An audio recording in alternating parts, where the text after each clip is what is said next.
Hello, I'm Ashutosh Varshney. I'm speaking to you from Cambridge, Massachusetts. Um, and this is my video on the first column I have written for ThePrint.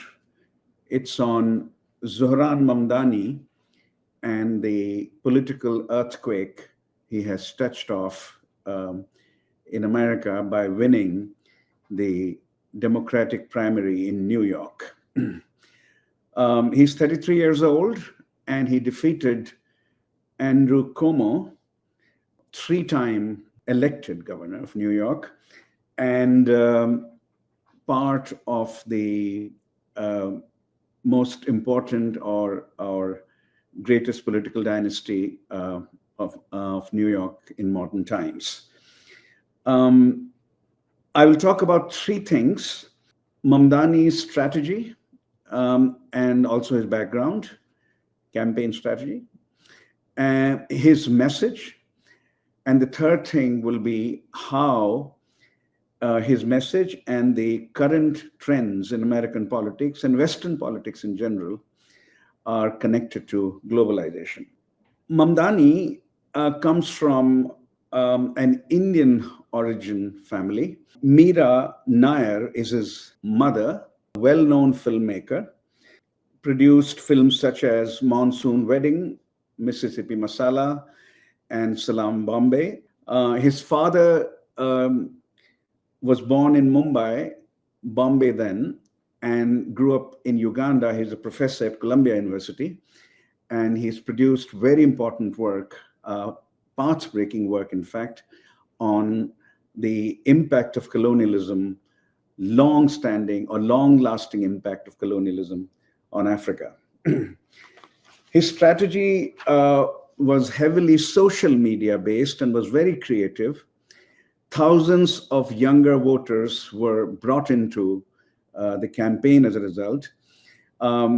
He not only knows how to deftly use social media, going beyond actually Twitter and YouTube to embrace TikTok and Instagram. And some of his videos were in Hindi, Urdu, some in Spanish, some in Bangla, and of course, most of them were in English. This was a very creative way to reach the multiplicity that is New York, the multiple ethnicities of New York, and a world of 18 to 25-year-olds, as we know today, is no longer governed by newspapers and television. Cuomo had no creative and intelligent social media strategy in his campaign, even though he was much better funded, even though he was a candidate of the Democratic Party establishment and supported and backed by some of New York's billionaires. What about his policy proposals?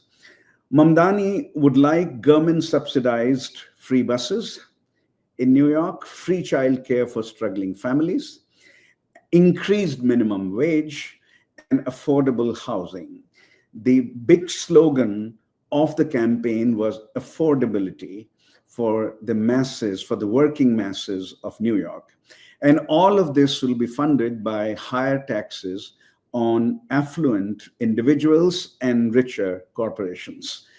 In the field of political economy, in which I work, this particular strategy is called left populism.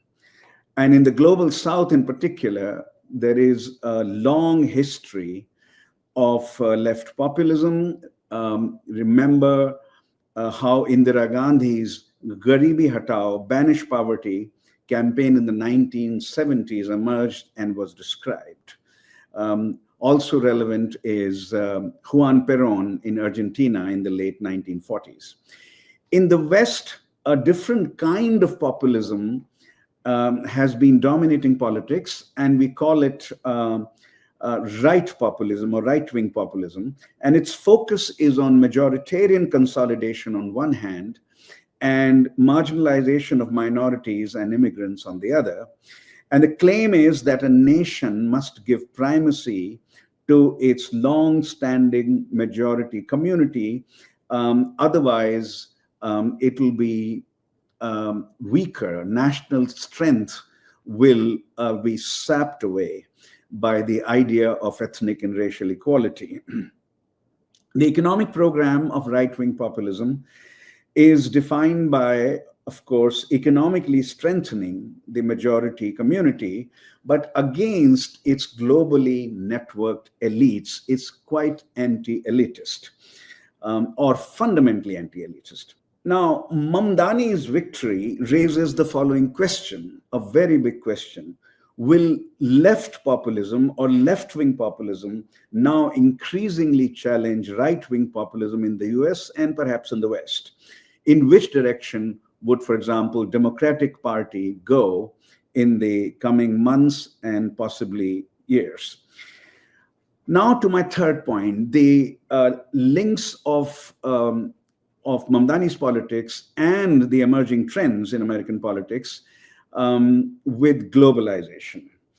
Both left and right populism are linked to globalization, which was the world's greatest economic force between 1980 and 2010, and it ran into trouble after that. Globalization was essentially about free movement of capital, labor, and goods across national boundaries. And the assumption was that everyone will benefit from that. But as it turned out, trade liberalization, while making goods cheaper, clothing, shoes, cell phones, refrigerators, etc., cars, they were certainly made cheaper, but it led to job losses here in the West and the migration of jobs to Asia, especially China.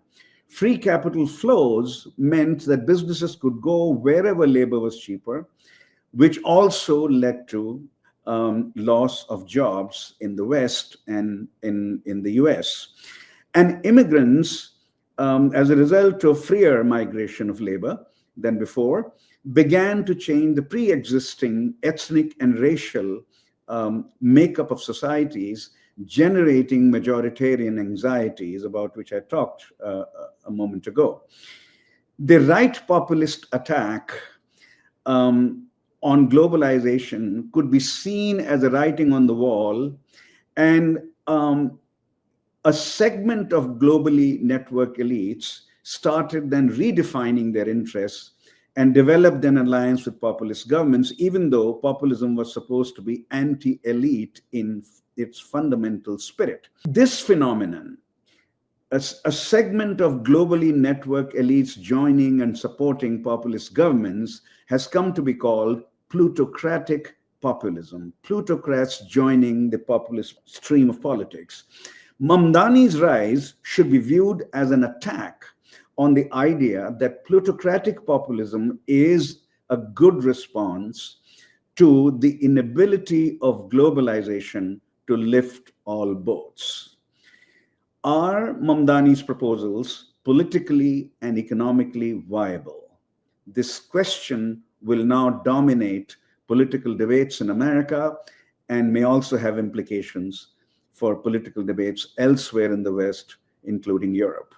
He has posed a very serious challenge to the existing parameters of politics. Thank you.